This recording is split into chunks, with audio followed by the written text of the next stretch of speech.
அலகு 8 Malacca Malay மன்னராட்சியில் இணையற்ற தலைவர்கள். நீங்கள் கற்கப் போவது என்ன? மலாக்கா மலாப் மன்னராட்சி காலத்தின் சமூக கட்டமைப்பை கூறுதல். மலாக்கா மலாப் மன்னராட்சியில் இணையற்ற தலைவர் என்பதன் பொருளை விளக்குதல்.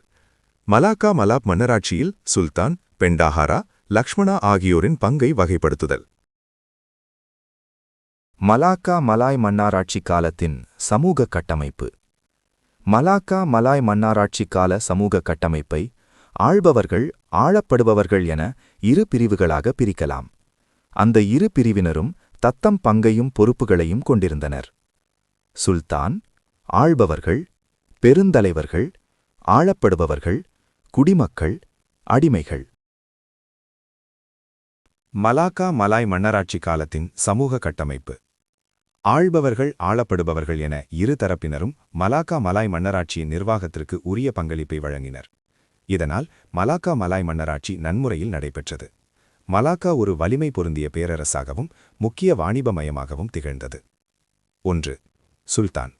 மலாக்கா நிர்வாகத்தில் உயரிய ஆட்சியாளர், மக்கள் ஒருமைப்பாட்டின் அடையாளமாக திகழ்பவர். 2. பெருந்தலைவர்கள். சுல்தானால் நியமிக்கப்படுவார்கள். மலாக்காவின் நிர்வாகத்தில் சுல்தானுக்கு உதவுபவர்கள். 3. குடிமக்கள். மலாக்காவின் மக்கள், சுல்தானுக்கும் பெருந்தலைவர்களுக்கும் விசுவாசமிக்கவர்கள். 4. அடிமைகள். சுல்தானுக்கும் பெருந்தலைவர்களுக்கும் ஏவலர்கள். அடிமைகளின் எண்ணிக்கை உரியவர்களின் செல்வாக்கை பிரதிபலிக்கும். இணையற்ற தலைவர்களை அறிவோம். மலாக்கா மலாய் மன்னராட்சியில் பொற்காலத்திற்கு இணையற்ற தலைவர்கள் பெரும் பங்காற்றினர். அவர்களுள் பரமேஸ்வரா, துன்பேரக், ஹங்துவா ஆகியோர் குறிப்பிடத்தக்கவர்கள்.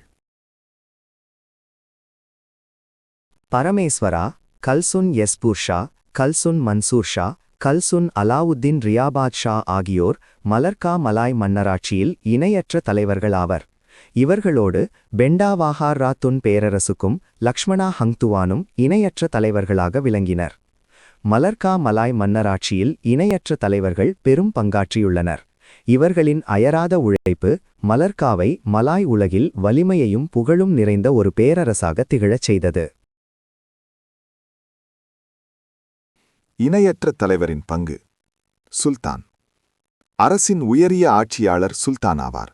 அவருக்கு துணையாக முக்கிய பெருந்தலைவர்களான பெண்டாகாராவும் லக்சமனாவும் இருந்தனர். இத்தலைவர்களே மலாக்கா மலாய் மன்னராட்சியை பொற்காலத்திற்கு இட்டுச் சென்றனர். சமூக கட்டமைப்பில் சுல்தான் மிக உயரிய இடத்தில் இருப்பவர். இவர் ஒருமைப்பாட்டின் அடையாளமாக திகழ்பவர். நிர்வாகத்தை வழிநடத்த தகுதியான பெருந்தலைவர்களை நியமனம் செய்பவரும் இவரே. மேலும் இவரே பிற அரசுகளுடனான அரசதந்திர உறவு குறித்த முடிவையும் செய்கிறார். மலாக்காவிற்கு வரும் அந்நிய வணிகர்களின் வரவை ஏற்பதும் சுல்தானின் கடமைகளில் ஒன்றாகும். மலாக்கா புகழ்பெற்ற ஒரு வாணிப மையமாகவும் பிற அரசுகளால் மதிக்கத்தக்க அரசாகவும் விளங்கியதற்கு சுல்தானின் பங்களிப்பே காரணமாக திகழ்ந்தது. சுல்தான் இஸ்லாமிய சமய தலைவராகவும் மலாய்ச் சடங்குகளுக்கும் மரபுகளுக்கும் தலைவராகவும் திகழ்ந்தார். மலாக்காவின் பாதுகாப்பையும் அமைதியையும் உறுதி செய்தவரும் இவர்தான். மலாக்காவில் கல்வி மேம்பாட்டையும் ஊக்குவித்தார். பெண்டாஷாரா. அரச நிர்வாகத்தில் சுல்தானுக்கு ஆலோசகராக இருந்தவர் பெண்டாஷாரா. பெண்டாஷாரா மிகவும் திறமையானவர். அவர் மலாக்காவின் நிர்வாகத்தில் பெருந்தலைவர்களின் தலைவராகவும் விளங்கினார். பெருந்தலைவர்களின் தலைவராக இருந்தது மட்டுமல்லாது இணையற்ற தலைவரென அழைப்பதற்கும் தகுதி பெற்றவர் பெண்டாஷாரா. அவர் இஸ்லாமிய சமயத்தை பரப்புவதற்கு சுல்தானுக்கு துணையாக இருந்தார். இவர் தலைமை அரச தந்திரியாகவும் தலைமை நீதிபதியாகவும் போர்ப்படைக்கு தலைவராகவும் இருந்தவர். சுல்தான் நோய்வாய்ப்பட்டிருக்கும் போதும் வெளிநாடு செல்லும் போதும் பெண்டாஷாரா இடைக்கால சுல்தானாகவும் நியமிக்கப்படுவார். லக்ஷ்மணா. லக்ஷ்மணா மலாக்கா கடற்படைக்கு தலைமை தாங்கியிருந்தார்.